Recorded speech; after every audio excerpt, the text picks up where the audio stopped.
म्हणजे आमची इतकी छान मैत्री होईल हे मला ध्यानीमनीही नाही. काही दिवस आधी सारंगच्या घरात त्याच्या स्कूल फ्रेंड्सचा ग्रुप फोटो होता. अच्छा. हा.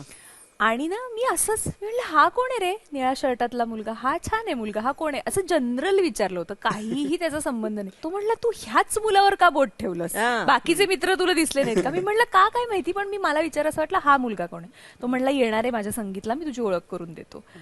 आणि इतकं ते कॅज्युअली झालं. आणि नंतर त्याच्याशी ओळख झाल्यावर, मैत्री झाल्यावर असं लक्षात आलं की इतका निर्मळ मुलगा आहे. हो, खरंच, म्हणजे खरंच म्हणजे मला खूप त्याच्याकडनं गोष्टी शिकण्यासारख्या आहेत.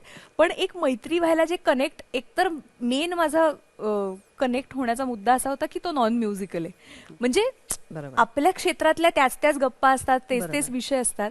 पण त्याच्याशी मैत्री केल्यावर मला काहीतरी वेगळं शेअरिंग आमचं व्हायचं, जे मला खूप जास्ती, I use to look forward to that. म्हणजे मी जेव्हा जेव्हा पुण्याला जायचे तेव्हा मी मुंबईत लॉंग राहते. डिस्टन्स फ्रेंडशिप होतं आमचं 3 वर्ष. सावनी मुंबईला होती कामानिमित्त, मी पुण्यात होतो. पण जेव्हा पण ती यायची तेव्हा आम्ही भेटायचो. घरी एकदा भरीत केलेलं, वांग्याचं भरीत, आणि सावनीला खूप आवडतं. सो मी जनरल जेवायला बोलवलं तिला. आणि माझे आजोबा म्हटले, अरे अशी कुठली तरी मुलगी बघ, ही चालणार आहे ना? ते म्हणले, पळणार आहेत. अरे तुला चालेल रे, तिला चालणार आहे का बघ तू. आजोबा आजोबा म्हटले. आमची